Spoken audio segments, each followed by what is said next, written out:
जय हिंद। आपके और आपके श्रोताओं को मेरा जय हिंद, वंदे मातरम। जय हिंद, वंदे मातरम।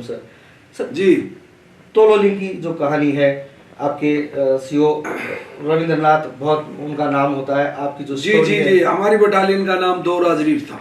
बिल्कुल। और है जी, था नहीं है जी। तो मैं आप सभी को, आपके श्रोताओं को ये बताना चाहता हूँ कि कारगिल युद्ध को बीते हुए 21 साल हो चुके हैं जी, लेकिन वो दास्तां अभी 21 सेकंड पहले की महसूस होती है मुझे। ऐसा महसूस होता है कि आज मतलब 21 घंटे पहले, 21 दिन पहले की घटना हो, ऐसा महसूस हो रहा है मुझे। और आप लोगों ने पूछा तो मैं यही बताना चाहता हूँ कि कारगिल युद्ध वो युद्ध था जो वर्ल्ड की सबसे टॉप हाई एल्टीट्यूड के अंदर लड़ा गया था। वर्ल्ड के अंदर आज तक ऐसा कोई युद्ध नहीं हुआ जो कारगिल युद्ध जैसा युद्ध आज तक कोई हिस्ट्री में नहीं लिखा गया। और उस युद्ध के दौरान में एक पहाड़ी थी तोलोलिंग टॉप, और उस पहाड़ी पर भारतीय सेना ने ताबड़तोड़ हमले किए थे। यानी एक बटालियन के 22 बेटे शहीद हो गए, एक के 28 और एक के 32। इतनी कैजुअलिटीज तोलोलिंग पहाड़ी ने हमारी भारतीय जाबाजों की ले ली थी पहले से। उसके बाद में जनरल मलिक ने सोचा कि हमारे बहुत से सैनिक इस तोलोलिंग में खप चुके हैं, तो ऐसी बटालियन को बुलाया जाए, सबसे बहादुर बटालियन जो इंडियन आर्मी की, जिसका इतिहास बोलता है कि वो बहुत तगड़ी है। तो हमारी बटालियन 200 साल पुरानी बटालियन है, और अंग्रेजों के टाइम में हमारी बटालियन का पहला विक्टोरिया क्रॉस विजेता हमारी बटालियन है। बहुत बड़ी बात। जो कैप्टन जे वुड को 9 दिसंबर 1856 को मिला था बुशायरा किला तोड़ने के पर्पज में। वहां भी सैनिक तो वही राजस्थान, हरियाणा, यूपी के थे, लेकिन अफसर अंग्रेज थे उस जमाने में। बटालियन एक परिवार की तरह हमारी बटालियन रहती है, और उस परिवार की तरह जहाँ रहता है वहाँ प्यार बहुत होता है, वहाँ जोश भी होता है और संस्कार भी होते हैं। तो हमारी बटालियन 2 राजरीफ उस समय कारगिल में तैनात नहीं थी। हमारी बटालियन कुपवाड़ा में थी, तो कुपवाड़ा में हमारी बटालियन का भी अच्छा काम था। क्या कि वहाँ पर मैं घातक प्लाटून हवलदार था मैं उस टाइम पे, आप शूटिंग हवलदार था, मतलब नायक था मैं।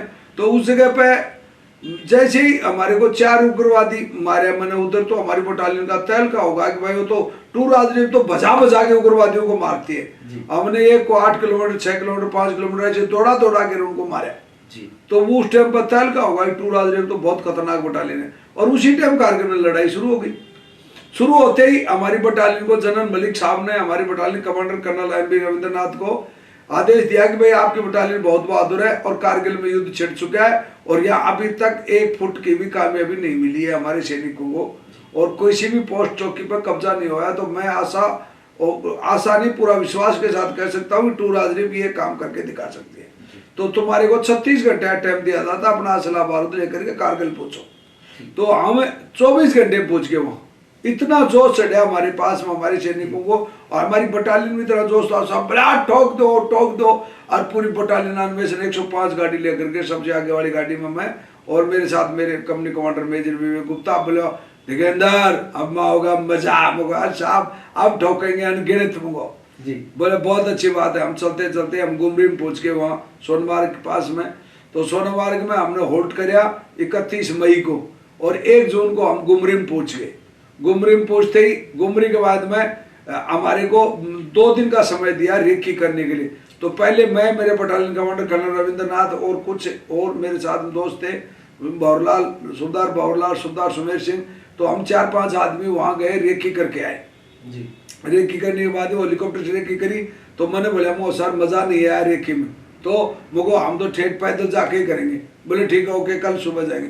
तो हम पहले रेकी करके आए। वो आए तो 3 तारीख को हमारा दरबार लिया chief of the army staff Ved Prakash Malik साहब ने। उससे पहले मैं बोला अपने सीओ साहब को, मुझको सर ये बटालियन तीनों की तीनों 4 बटालियन जो सामने से हमला करे है ना, तो सामने दुश्मन को पता है कि भाई और कोई जगह नहीं है, और मुमकिन को नामुमकिन करता है वो ही जीतता है। मुझको साहब जी बोले बेटा वो तेरी बात को मैं मानता हूँ कि भाई नामुमकिन को मुमकिन करता है वही वीर होता है।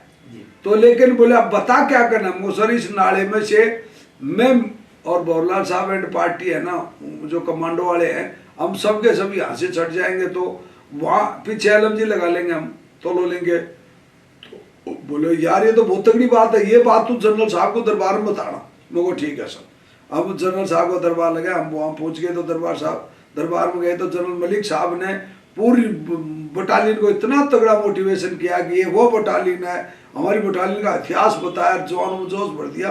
और भरने के बाद वो बहुत बड़ा इस तिरंगे झंडे को फहराने वाला टूराज रे पूरी बहादुर बटालियन है, लेकिन मुझे एक वॉलंटियर आदमी चाहिए। तो वहाँ किसी ने हाथ खड़ा नहीं किया, मैं सबसे पीछे बैठा था, मेरे बड़ी बड़ी डांडी थी, मैं खड़े हुआ, काला सिर का पटका बांधा हुआ था, कमांडो था ही मैं, कोबरा कमांडो। तो मैं खड़े वो सर जय हिंद, best commando of the Indian Army, Naik Digendra Kumar, Sena medal उर्फ कोबरा सर। क्या बात है। बोलो बेटे कोबरा तू वही है जो 13 मई को 4 उग्रवादी मारे तेने दौड़ा दौड़ा के? मुझको सर मैं वही सैनिक हूँ। आजा बेटा आगे आजा, क्या प्लान है तेरी? मुझको सर तो रोलिंग इस प्रकार से, हम सामने से अटैक मारते हैं तो डेड बॉडी गिरता है दुश्मन, क्योंकि आसान टारगेट हो जाता है। तो हमने मुश्किल टारगेट बनना है दुश्मन को पास जाने के लिए। तो बोले फिर मुझको सर इस नाले में से जा करके यहाँ से तकरीबन 80-90 मीटर है या 100 मीटर है, यहाँ से रस्सा बांध सकते हैं। बोले बिल्ली के घंटे में घंटी कौन बांधेगा? मुझको सर मैं। बोले अगर तू गिर गया तो? मुझको साहब में चढ़ गया तो? जी बिल्कुल पॉजिटिव बात करी आप। मैंने पॉजिटिव, भाई लड़ाई का मैदान था, वहां मेरा दिल गवाही दे रहा था ना, अगर मैं बांधूंगा रस्सा, आत्मा जब गवाही दे देती तो वो काम करना चाहिए। आत्मा मना करने पर चाहे वो घर का काम भी मत करो। तो मेरी आत्मा बोले दिगेंद्र तू इसमें सक्सेस हो सकता है। मैंने इसलिए जनरल साहब से अड़कर, वो जनरल हमारा ही तो जनरल है भाई है। तो जनरल साहब ने बोला ओके बेटे क्या चाहिए तेरे को? मुझको साहब इसमें रस्सा चाहिए मेरे को बांधने वाला, जो ब्लैक हेड कमांडो दिल्ली के पास में है जहाँ से मैं आया हूँ। बोले बेटा वो मिला।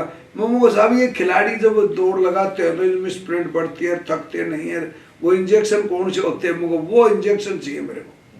क्या मैं उसका बांधते बांधते थक जाऊँ तो इंजेक्शन लगा? बोले ओके बेटा वो भी मिलेंगे। तो मुझे 4 इंजेक्शन वो भी मिल गए। तो मैंने अपने पेंट में सील लिए उनको, और मैं 14 घंटे के मैंने मेरे साथ वो सरदार बाबूलाल बाग करते हो थे, अपनी नागौर के थे, और बता चढ़ जा बेटे पहाड़ पर चढ़ जा। वो मेरा हौसला अफजाई करता रहा। सुमेर सिंह राठौर बोलता अब शेरनी का दूध पिया है बाप पट्टे, ऐसे हम बातें करते रहते थे। तो उन दोनों ने मेरे को खूब जोर दिया, अब भला शेर चढ़ेगा, बरलाल यार शेर ठोकेगा ऊपर जाए, ऐसी बातें करते थे। बाबूलाल साहब और सुमेर साहब मेरे गुरु थे दोनों, उन्होंने हमेशा यही बोलता था कि बोले कोबरा तू एक दिन सक्सेस होगा, बोलो चढ़ जा। तो मैं रस्सा बांध करके 14 घंटे में नीचे आ गया। नीचे आते हुए हमारे सीओ साहब ने मेरे को बुला लिया। वो बोले मलिक साहब तेरे से मिलना चाहता है दिगेंद्र। वो मरवा दिया 20 किलोमीटर नीचे कूदा है। अब पहाड़ी वो 15,000 फीट हाइट, तो उतरते टाइम में तो 20 किलोमीटर ही होता है दूरी। अभी मैंने क्या किया कि उस जगह पे मैं जनरल साहब के पास आया रात को 2 बजे। 10 तारीख की बात थी, 11 तारीख की। 11 तारीख को 10 की रात 11 का सुबह होने वाला था, जून का 11 जून 1999। 11 जून 1999 वाला। तो मैं जैसे आया तो जनरल साहब एक नीचे भीमबट में एक जगह थी, वहाँ एक मोर्चा बढ़िया था जनरल साहब का। तो उस मोर्चे के आगे से तो पानी बह रहा था, और वो ऐसे मोर्चा था अंडरग्राउंड, उसमें जनरल साहब सिगड़ी पे ऐसे सिक रहा था। मैं गया ऐसे मुँह सर जय हिंद। तो उधर संतरी खड़ा था मुँह भाई, मैं कोबरा। बोले साहब तेरा इंतजार कर रहे वैसा, आ जाओ। तो मैं गया मुँह सर जय हिंद। बोले हाँ बेटा बता मुझे क्या पोजीशन दुश्मन की? मैं साहब दुश्मन की तो गन्नी गन दिखाई दे रही है मुझे तो कोई ऊपर कोई नीचे, कोई ऊपर नीचे। बोले कितने भयंकर हो सकते हैं? वो साहब 10 से तो कम नहीं, 20 से ज्यादा नहीं। अच्छा। और अब बोलो फिर भी आइडिया, वो साहब 15 से ज्यादा बना। बोले गोर बता, मुगो साहब 15-16 बस, इतने भयंकर तो बड़े हुए हैं। तो इसका मतलब उनकी एक कंपनी है। मुगो सर हाँ कंपनी है, 100% कंपनी है। और वो मतलब वहाँ अपने वार्ले साइड पर पकड़े 5 नॉर्दर्न लाइट इन्फेंट्री की कंपनी है वो, और वहाँ एक कंपनी कमांडर भी है मोसा पाकिस्तान का अफसर। बोले ठीक है बेटा। बोले तेरी क्या प्लान है?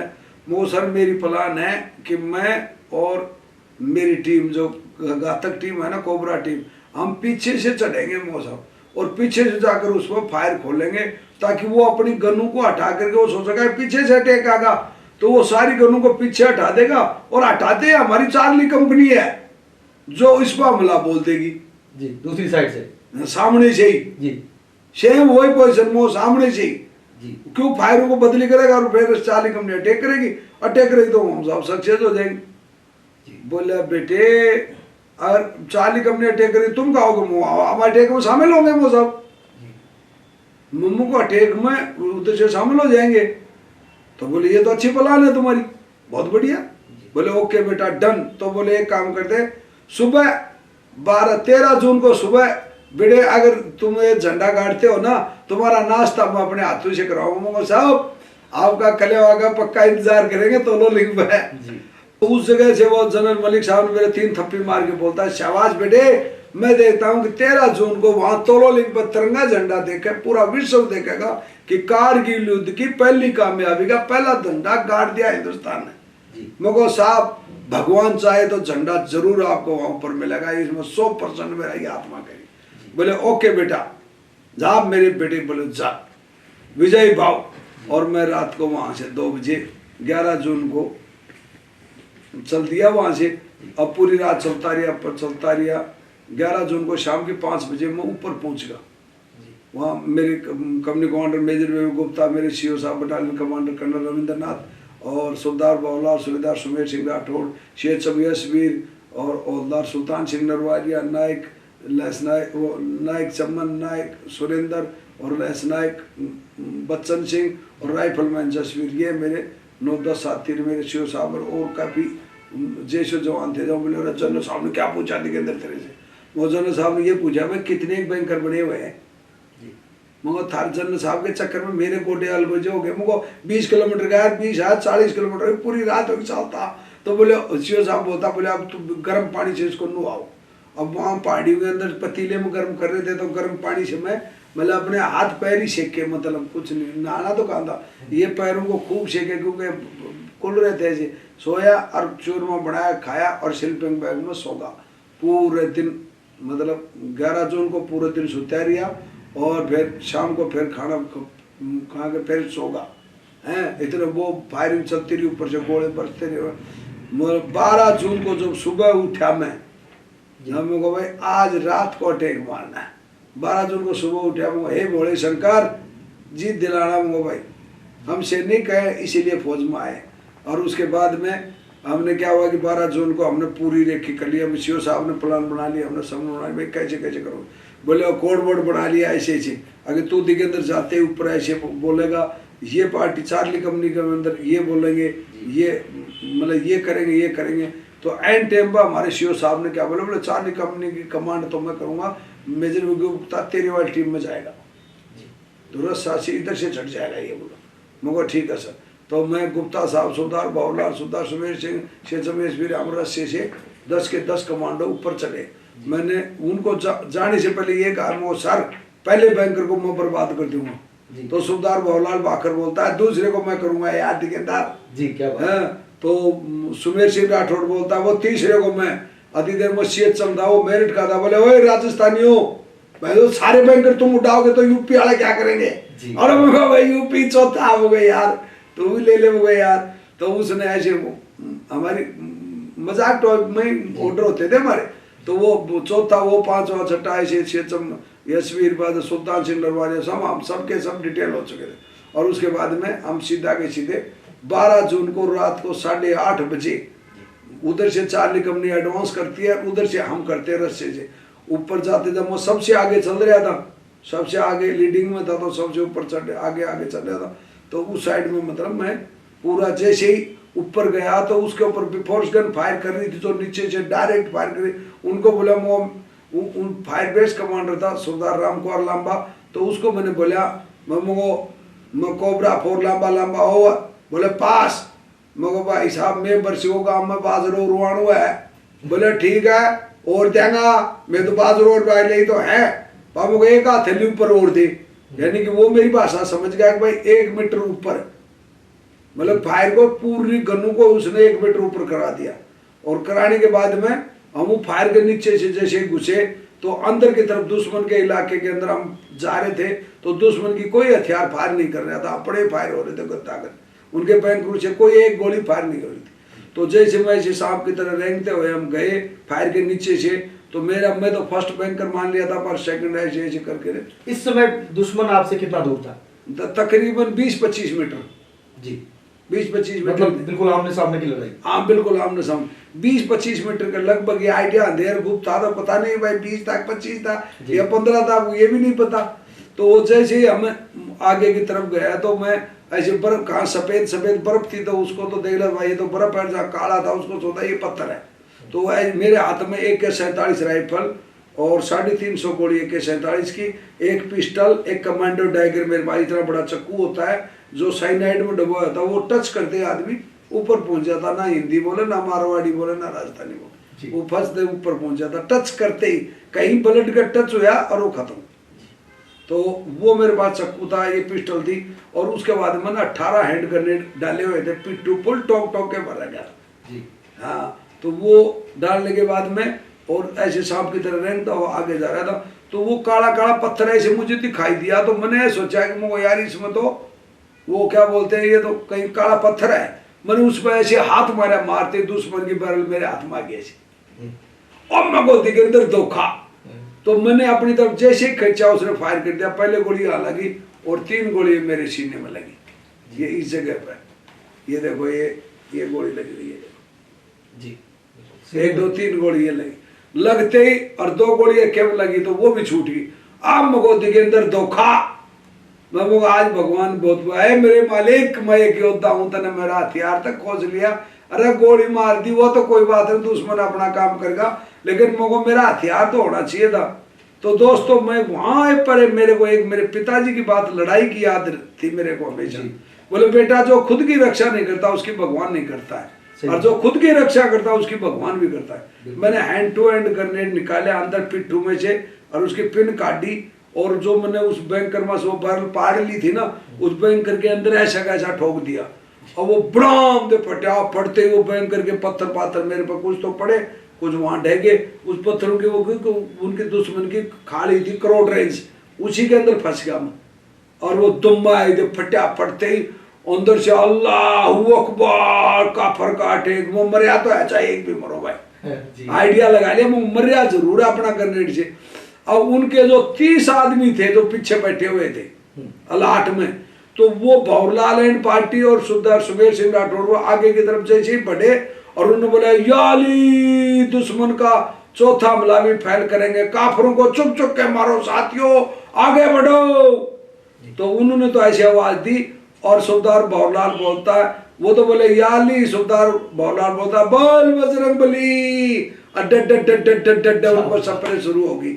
और सुबेदार भवरलाल एंड पार्टी ने, सुमेर साहब ने, और उन्होंने गुप्ता और मतलब शेर चंबिया सबीर सुल्तान सिंह नरवारिया ने उनको 30 को खत्म कर दिया। लेकिन धोखा इस बात का कि वो 10-10 15-15 मीटर पे ही थे, वो आमने सामने शिस्त की जरूरत, वो विकेट ठोको वो विकेट ठोको, गोली किसी ने पोजीशन नहीं ली, ना पाकिस्तानी ली ना अपने वालों ने ली, और वो 30 के 30 वो खत्म, वो शहीद वो खत्म हो गए, और अपने वाले 9 के 9 शहीद, कोई घंटे में कोई आध घंटे में। सुमेर साहब तो सुबह 4 बजे तक भी, सुबह 4 बजे तक जिंदा था सुमेर साहब, क्योंकि लास्ट में वो मेरे को ग्रेनेड भी दिया था उसने, कई चीजें, और हौसला अफजाई भी कर रहे थे। आवाज तो आज भी गूंज रही है मेरे दिल में, हर एक की आवाज गूंज रही है आज भी। और मैं उनकी करोड़ रेंज में ऐसे घुस गया, उनकी गन ऐसे फायर कर रही है, और गन फायर कर रही है, गनों के नीचे जाऊँ ऐसे रगसता, और इसका फर्स्ट एड कर लिया मैंने पूरा, इसका फर्स्ट एड कर लिया आराम से। और मैं सोचा दिगंदर अभी तो अपने में जान है, और अपन जितना जान है इतने ठोकले मुझको, पाँच से मरे माँ क्या लेना देना है मुझको। तो मैंने ग्रेनेड काटूं और उनकी गन ऐसे फायर करूं, मैं नीचे जाऊं और लाडू की तरह अंदर ठोक दूं जी, ग्रेनेड धड़क धड़क ठोका, हैंड ग्रेनेड। तो ऐसे करते करते सुबह 4 बजे तक उनके 11 बैंकर उड़ा दिए मैंने। मुझे मालूम नहीं इन बैंकरों कितने बड़े, इतने या अल्लाहू अकबर, आपको मरे तो है, एक मरो चाहे 2 मरो, ये आइडिया से ही मतलब पता चला। मुझे नहीं पता 1 है 2 है 5 है, तो उसमें सुबह पता चला था कि भाई 4 किसी में 4 किसी में 5 किसी में 2 ऐसे। अब उनका मेजर अनवर खान मुझे गाड़ी कर, हिंदुस्तानी कुत्ते तू बाहर निकाल, तुझे बहुत दिन होगा तेरा टूक कर करके मारूंगा। उधर मेरा बटालियन कमांडर कर्नल नरेंद्र नाथ के ऊपर वो जो 33 गन फायर कर रही थी एमएम जी, तो वहां सिर उठाया, वो बार बार बोला कोबरा कोबरा, बेटे मेरे बच्चे मेरे से बात कर, कोबरा टीम कोई भी बात करो, मतलब नाम लेके पुकारा। भवरलाल साहब, सुमेर साहब, गुप्ता साहब, उनका नाम लेके कोड नेम था कोबरा महाराज हमारी टीम का। तो बोले कोबरा कोई भी आदमी हो तो बोलो, एक बार पर वो मेरा वायरलेस सेट को ऑफ कर दिया, क्योंकि मेरे को ये बता गया अपने वायरलेस सेट की आवाज सुन के साला ये ऊपर से गोली नहीं मार दे। वो मेजर अरुण खान दोनों समझू से फायर कर रहा चालिका में। फिर मैं लास्ट में एक अपना पता ना कौन लहसनायक बच्चन था, कौन था वो, लहसनायक बच्चन नहीं और ही था कोई, तो वो शहीद हो उसके वायरलेस सेट पे मैंने ऐसे ऑन करके बोला उनको, सर जिस साइड से हम आए वहीं से आ जाओ, सामने से मत आओ, दुश्मनों ने की पोजीशन नहीं बदली करी है मको हैं। जना बोले ओके रोजर, अरे बोलो कोबरा बाकी कैसे है मको, सब टकाटक है सर, हम फोड़ रहे दुश्मनों को, हमारी एक भी कैजुअल्टी नहीं हुई, जबकि 9 कैजुअल्टी हो चुकी थी, जो मेरे को पता और किसी को भी नहीं पता था। मतलब 10 लोग थे आप? हाँ, और बाकी 9? हाँ, और हमारी जो चार्ली कंपनी थी वो हमारे से 20 मीटर दूर रह चुकी थी। जो आपके साथ 9 लोग गए थे, हाँ, सारे शहीद हो गए थे? हाँ, 9 शहीद हो गए थे, मैं एक बच्चा था। तो उसके बाद वो मेजर अनवर खान में पीछे गया था, मेरा एक साथी लहसनायक बच्चन था जिसके सिर में यहाँ गोली लग रही, वो बोला कोबरा LMG ले ले, कोबरा LMG ले ले।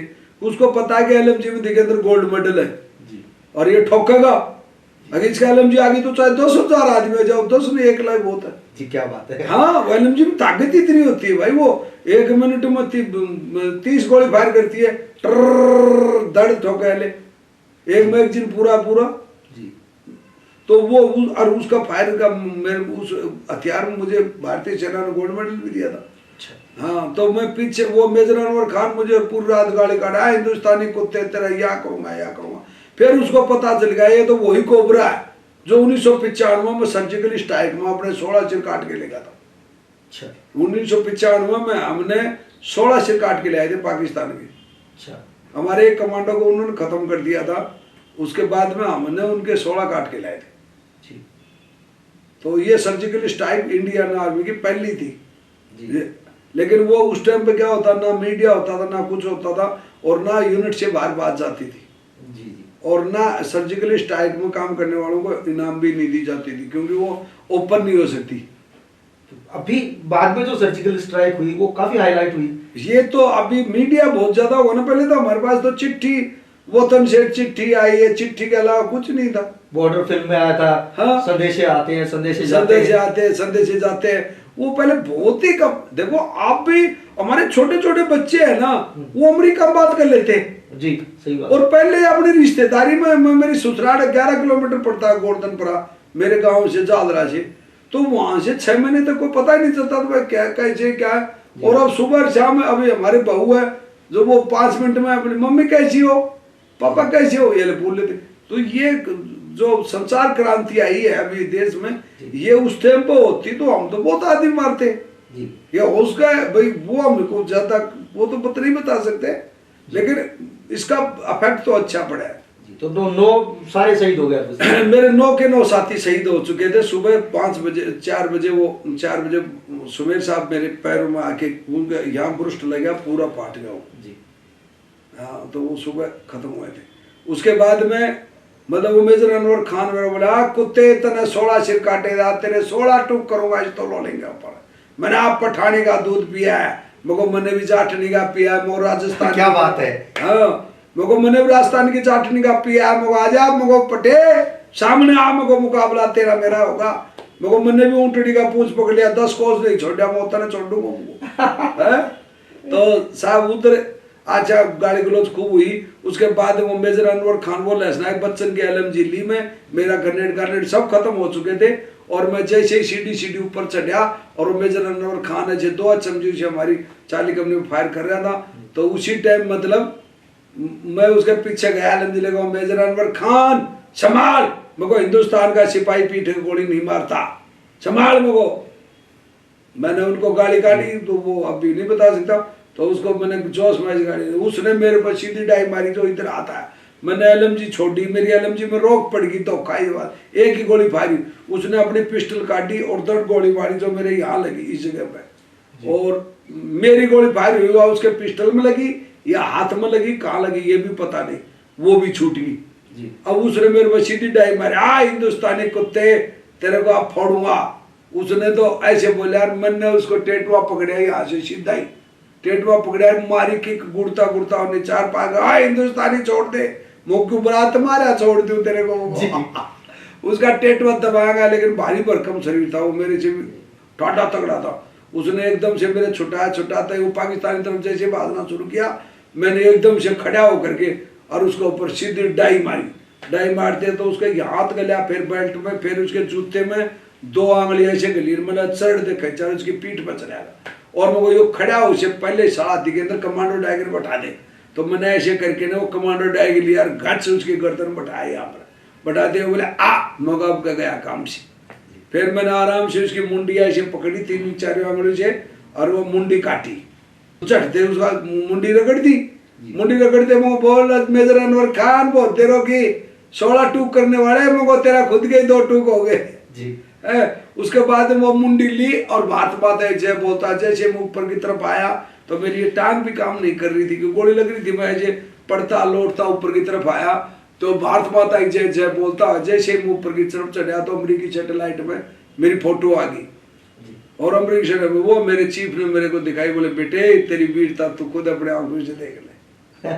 पहला योद्धा है जो देखो अमेरिकी सैटेलाइट में तेरी फोटो आ गई, इसलिए भारत सरकार ने तुझे जीवित महावीर से कर दिया। मुझको साहब बहुत बहुत है।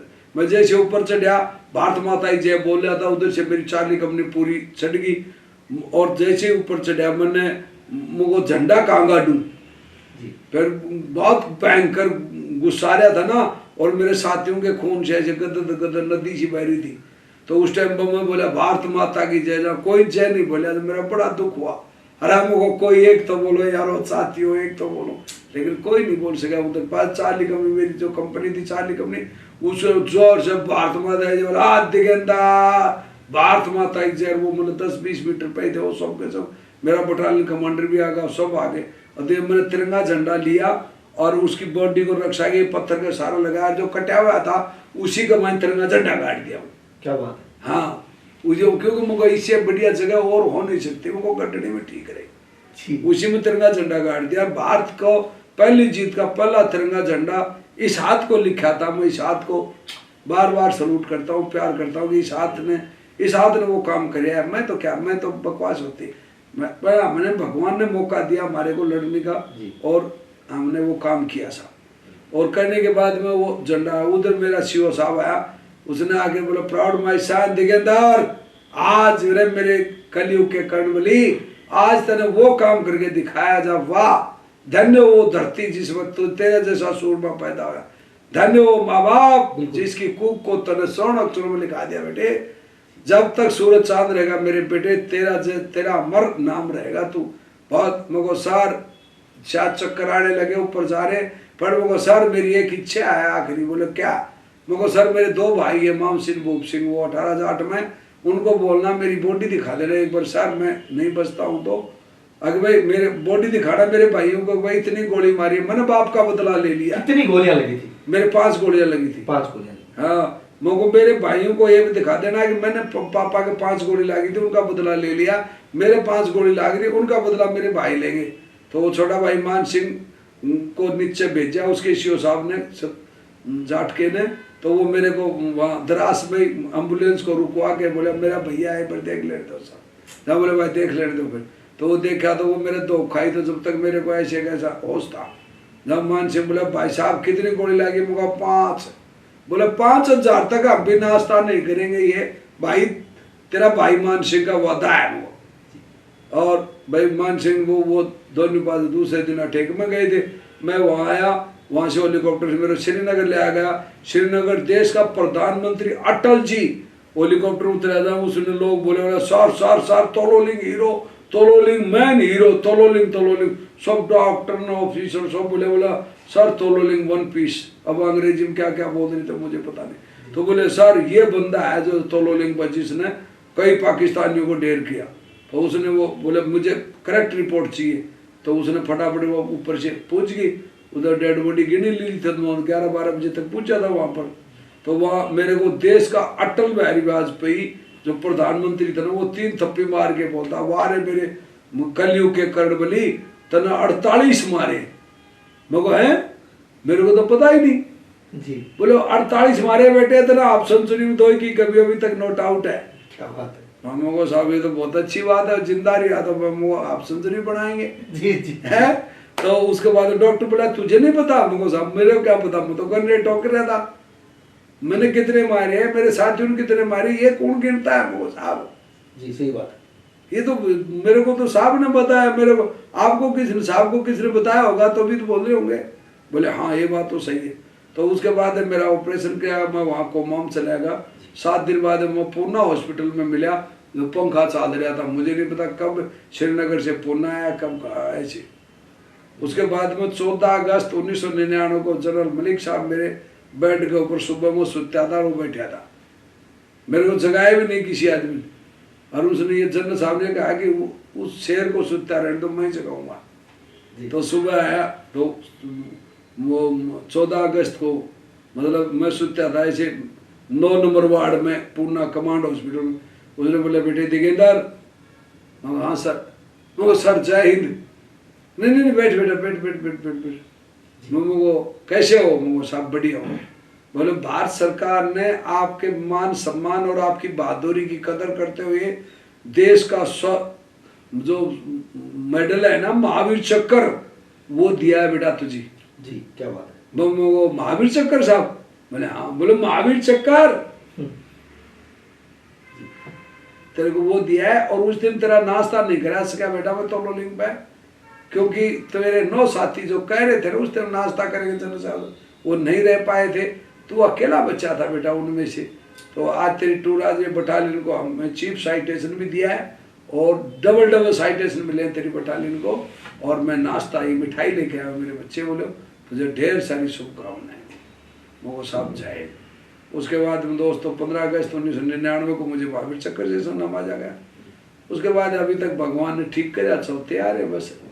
कर्नल रविंद्रनाथ के बारे में बहुत कुछ बातें कही जाती है, बहुत अच्छे इंसान थे, बहुत ज़्यादा इंस्पायर करते थे, और आपने जो ये काम किया, बहुत ही बहादुरी का जो काम किया आपने और आपके साथियों ने, तो ऐसा पढ़ने में आता है कि वो उनका ही कमाल था, उन्होंने बहुत अच्छा इंस्पायर किया था आप लोगों को। देखो वो कर्नल एम.वी. रविंद्रनाथ थे, जो पिछले साल ही भगवान को प्यारे हो गए किसी कारण से, और उनका हार्ट की प्रॉब्लम होगी। कैसे भगवान हमारे से, वो इतना अच्छा मित्र थे हमारे, इतने अच्छे मतलब हमारे कमांडर थे। वो कहने का मतलब, वो जब बोलते थे, जब कहते थे ना, वो बात 100% स्टिक होती थी। मतलब जी वो ये कहते थे, जैसे अर्जुन को भगवान कृष्ण ने गीता का ज्ञान दिया था कुरुक्षेत्र के मैदान में, ऐसे हमारे को उसने मेरे को ऐसे ज्ञान दिया था, एक कृष्ण बन करके ने, और मेरे को दिया था। मैं अर्जुन तो नहीं हूँ, लेकिन मैं छोटी सी भूमिका निभाई है, अर्जुन जैसी भूमिका मान लो, लेकिन वो कृष्ण जरूर थे सर। उन्होंने कृष्ण की तरह हमारी पूरी मतलब पांडु सेना को ऐसा साथ दिया, और जिसे हम विजय प्राप्त हुए। देवेंद्र जी, अपने एरिया की बात करें तो जी, एक भंवरलाल भाकर थे। भंवरलाल भाकर मेरे साथ में थे। सुबह तक मतलब उनके गोली लगी तो उन्होंने तो यही कहा था मेरे को, बोले कोबरा, बोले बता दे कि राजस्थान की जाटनी का दूध पिया, मार ठोक इनको, भगवान तेरे साथ में। सुधा सुबेर सिंह राठौड़ खारा दूध वाला, वो ये बोलते थे, अरे बोले चले, बोले बता दे कि राजस्थान की छतरानी का दूध तेरी रगू में दौड़ रहा, मार इन कुत्तों को, भगवान तेरे साथ में। उनका आशीर्वाद आज भी है।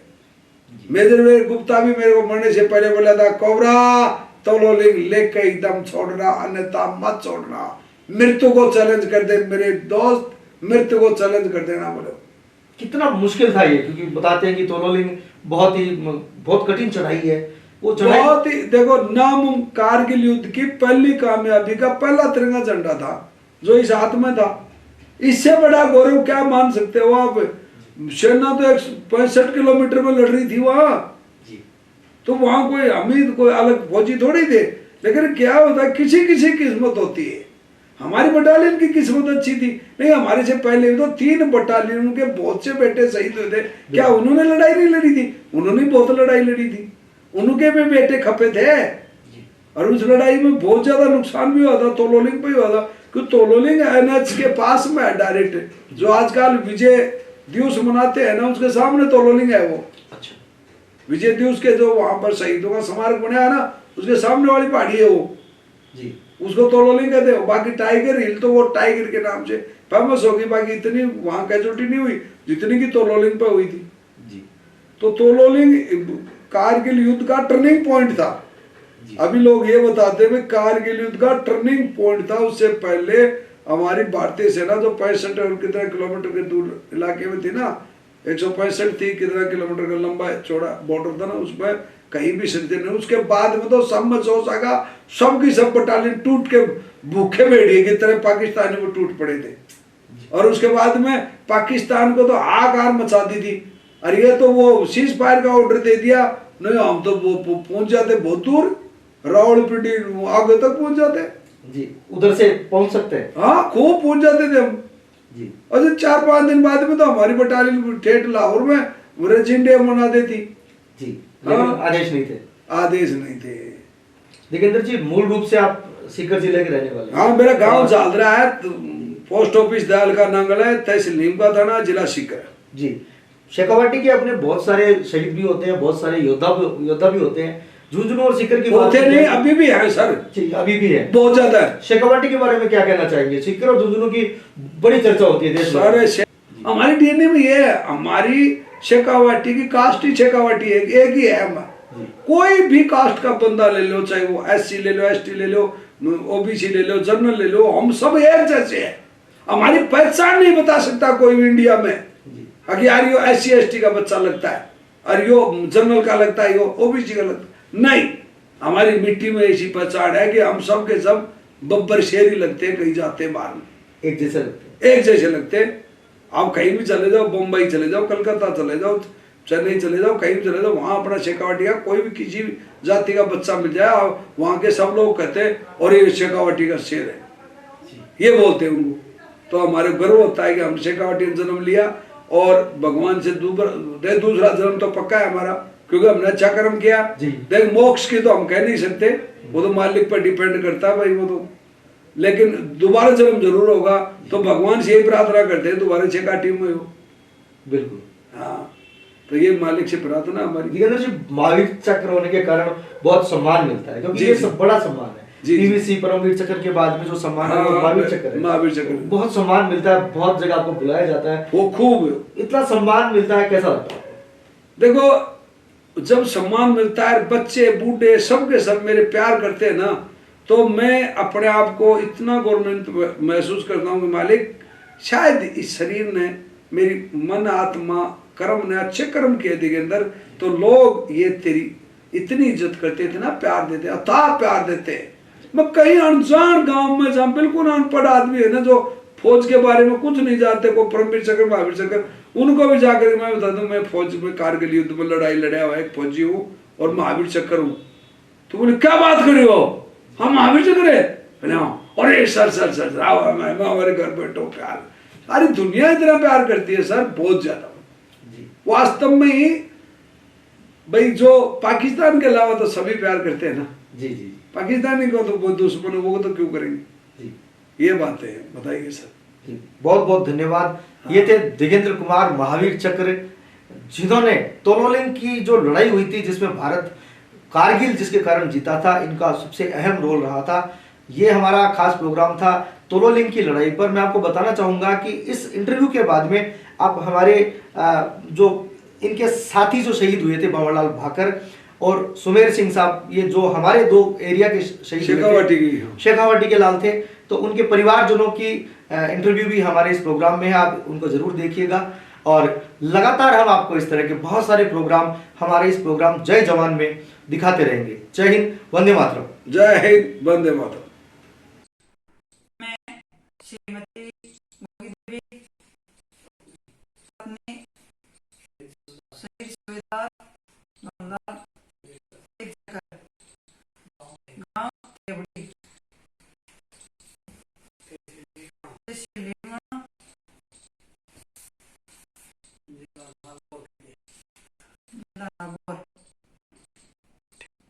भारत और पाकिस्तान युद्ध शुरू हुआ था 1999 में।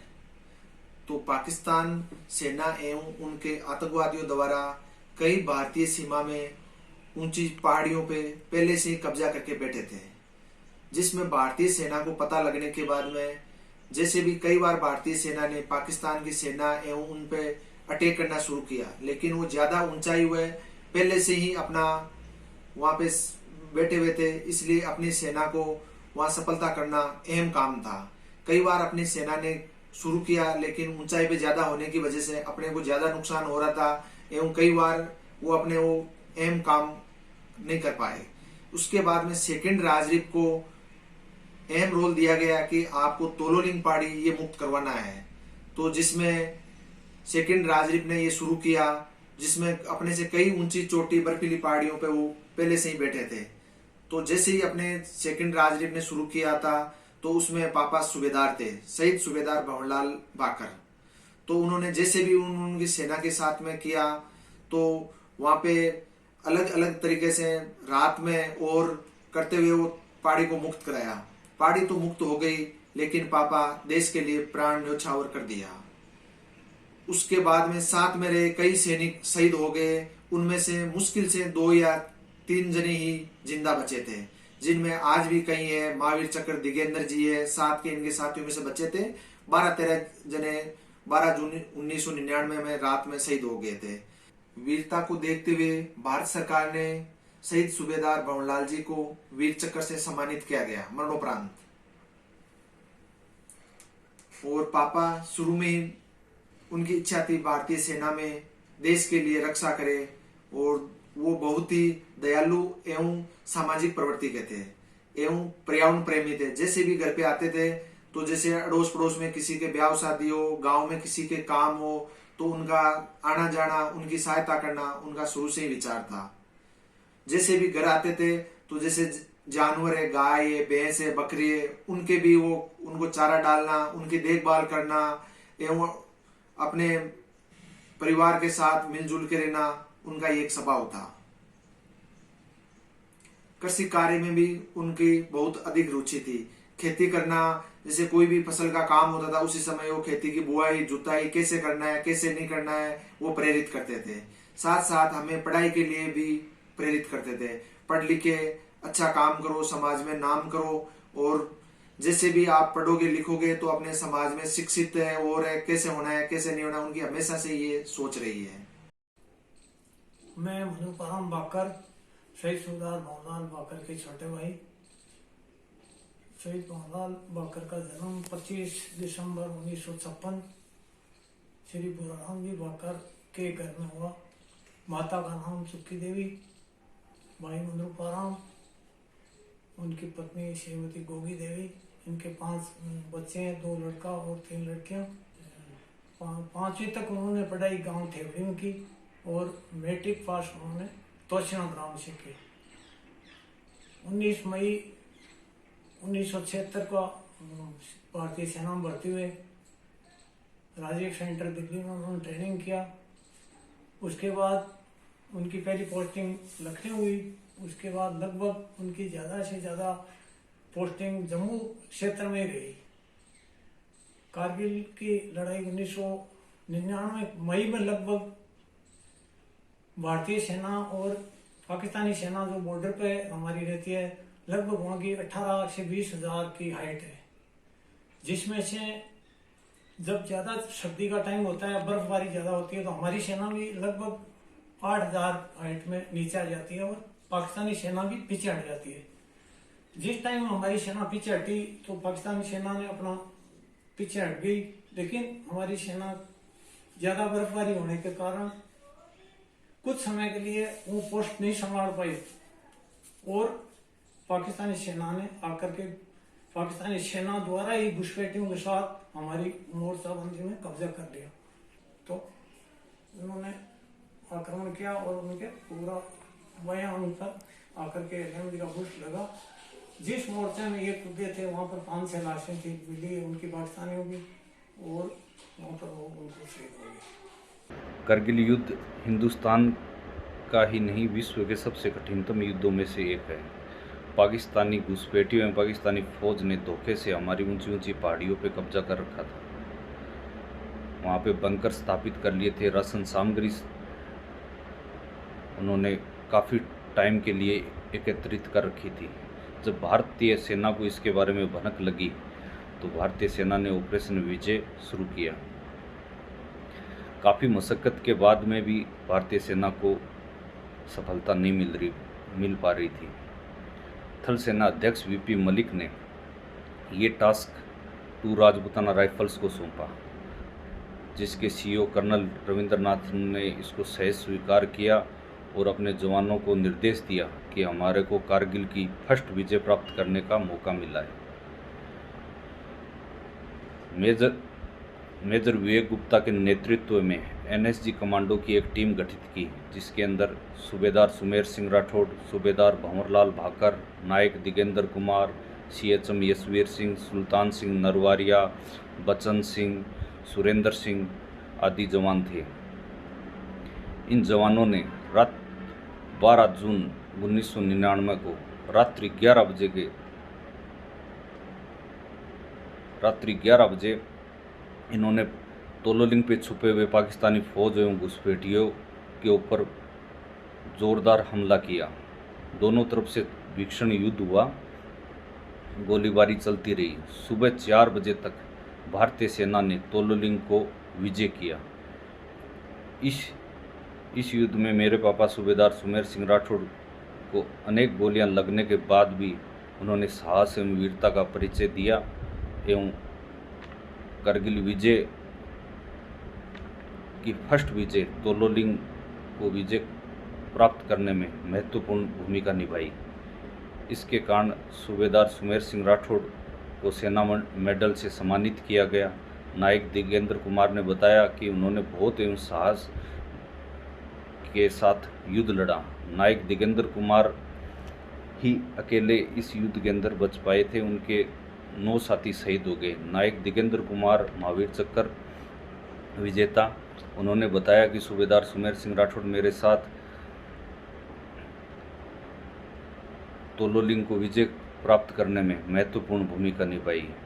उन्होंने बताया कि हमारे को खुशी थी कि हमने तोलोलिंग को विजय किया, परंतु हमारे साथ ये गम भी था कि हमने हमारे साथियों को खो दिया। मेरे पापा सूबेदार सुमेर सिंह राठौड़ खेलों के अंदर अच्छी रुचि रखते थे। Basketball, long jump, high jump इनके अच्छे खिलाड़ी थे। समाज परिवार के अंदर सबको साथ लेकर चलने वाले थे। करगिल युद्ध में शहीद होने से पहले वो 1-1.5 महीना पहले गांव आए थे। हमारे साथ घर में शादी समारोह था। पापा शहीद होने पर हमारे को काफ़ी दुख हुआ,